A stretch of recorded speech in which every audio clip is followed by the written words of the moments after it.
Hey friends, welcome back to the cabin. Today's video is all about my Komo grain mill.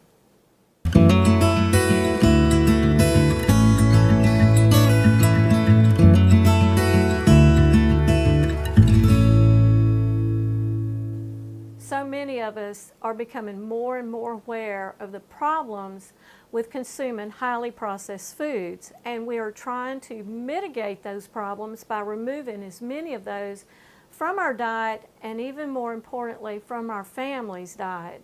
And one of the ways that is becoming more and more popular is to purchase a home grain mill and start making a lot of those baked goods from home with freshly milled grains.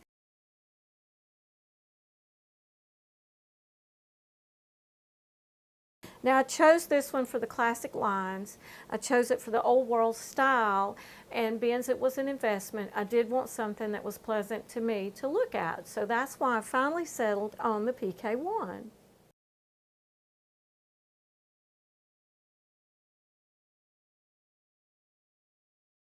So let's go ahead and get into some of the great details.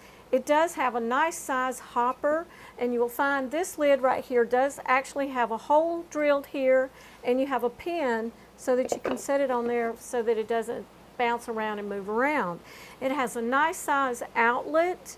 This is your adjustments for your coarseness to fineness. Now there is a point I will share with you in just a bit on how to make sure that you set it for the finest without damaging your stones. The Komos actually have more range or finesse on the coarseness. So if you're looking for something where you can get a super fine flour, then the Komo may be one that you want to look at.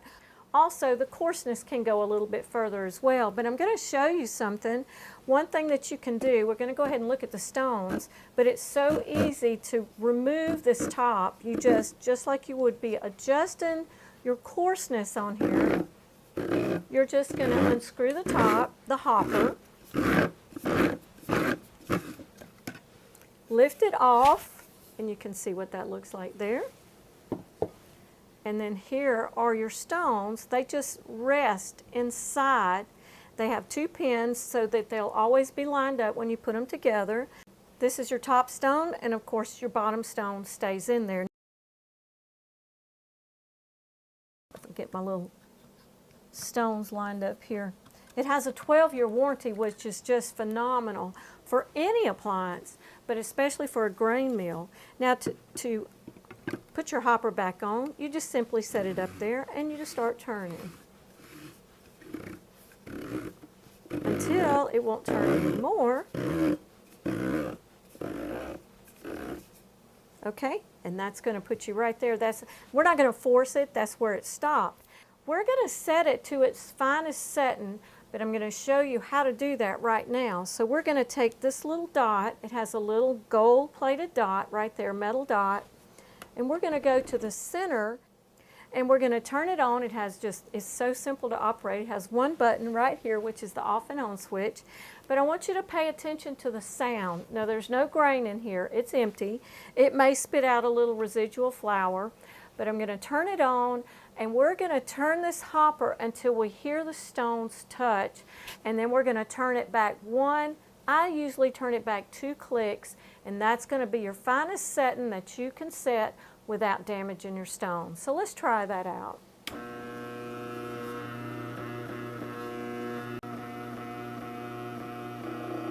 We're beginning to hear it right there. So I'm going to back off, 1, 2. Now, they do say you can go back 1, but I have noticed that if I set it at 1, sometimes I can kind of hear the stones in and out just a little bit, so I prefer to go 2 clicks away from the stones. By doing that, you're reassured that you're protecting your stones and they'll last for years. So in my research, another selling point that I discovered was that you could actually grind more things in the PK1 than in some of your common other brands. You can grind hard spices like mustard seed and coriander. Now the manual does say that you can grind coffee beans in here as well. Now I don't think that I would do that myself, just personally, because I want to use it mostly or exclusively for flour. But now there is a way to clean it without taking it apart.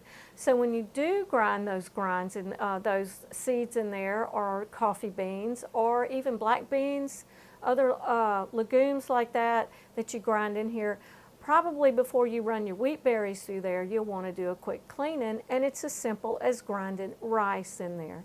But there's a trick to grinding the harder grains like rice or dent corn, or what is commonly known as field corn, or any dried hard corn. There's a trick to that as well, and I'll share that with you as we grind some dent corn. So what you want to do, and I'm going to save these, once I grind these, I'm going to save this for grits tomorrow. And yes, you can make your own whole grain grits that are so delicious and so much better for your family than those instant grits that you find in the grocery store. So I'm going to show you how that I grind the grits. I will do a video on the whole process all the way to cooking and eating and tasting the grits. So we're going to go ahead and we're going to go pretty coarse on here. So I'm going to go over about to where the last dot is, somewhere along in there. With corn and rice specifically, you want to go ahead and turn your mill on before you drop your grains in there. You don't have to do that with smaller grains like your wheat and your rye.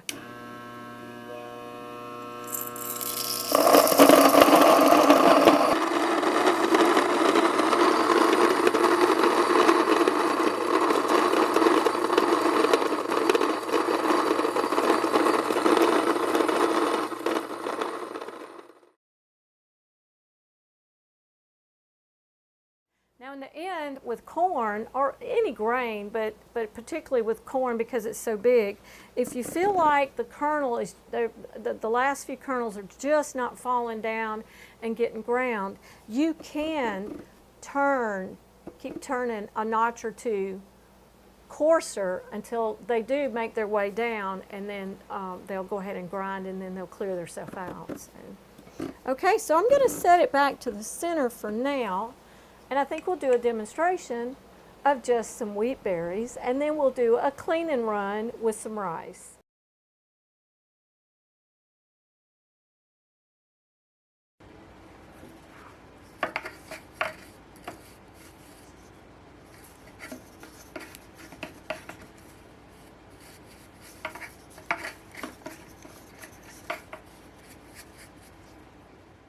Okay, so I'm going to go ahead and I'm going to mill some hard red wheat berries, but just as a precaution, because we have moved this around a little bit, I'm going to go ahead and reset my fineness on it. Now I want to grind this really fine so I can demonstrate to you just how nice the flour is.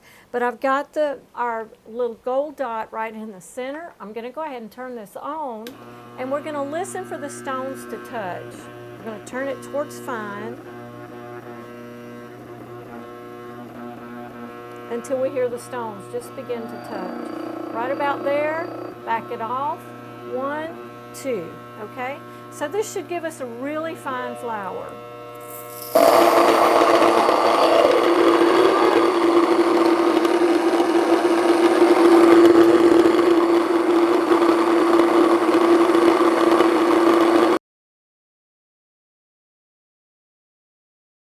So if you hear a clap of thunder, we do have a thunderstorm going over right now, but let's go ahead and demonstrate how we clean the PK1 with rice. Now, earlier we did the corn, and if you remember, I told you that with corn and rice, they recommend that you go ahead and turn your grain mill on, but first, I've got that on extra fine. I don't think I want it there, so let me go ahead and put the lid back on. We're going to slide it over to the center. Right about there.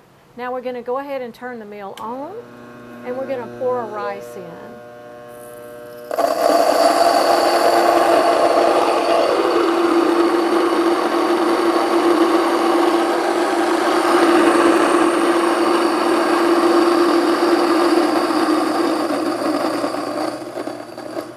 That went by pretty quick. Okay, Okay, so I don't hear any of the little grain kernels, the rice kernels bouncing around in there. So now it wasn't dirty. It really didn't even need cleaning, but I just wanted to demonstrate that to you. One thing that you want to probably use the rice for to clean it with is if you do like a strong spice, a colored spice, or if you choose to do the coffee, you want to run the rice behind it to get any of the residue out of there. So I'll be right back and share some final thoughts on the Komo PK1. So a couple of things that I wanted to share with you about troubleshooting. If you turn your grain mill on and you hear that grinding sound, back it off a little bit. It's probably the stones touching. I have found the finest setting may not be in the same place each time, and that may play a role in what you ground before that. So always when you want the real fine grind, do a test run for setting that fine grind. Also, if you're grinding grain or you start to grind grain and the motor's running and you know that it's set close, your stones are set close and nothing is coming out, it may be glazed over with some of the fine flour that you may have done before, or it's just clogged up a little bit. So what you want to do is you want to turn it to the coarse side until it breaks loose. And I've only had that happen to me one time, and as soon as I turned it to a coarser setting, it broke loose and cleaned itself and was no problem. If you have a grain mill that you absolutely love, we would love to hear about it in the comments below, what you love about it and some tips and tricks about it. And also, if you're looking for a grain mill, I encourage you to research the Komo as well and look at their different price points, and you'll find something comparable to some of the other popular brands on the market today. If you found value in this video, don't forget to give me a thumbs up. And if you're not a subscriber, I invite you to subscribe. And before we go, I want to share another gift with you. Don't ever forget that your Heavenly Father loves you. And we'll see you on the next video. God bless.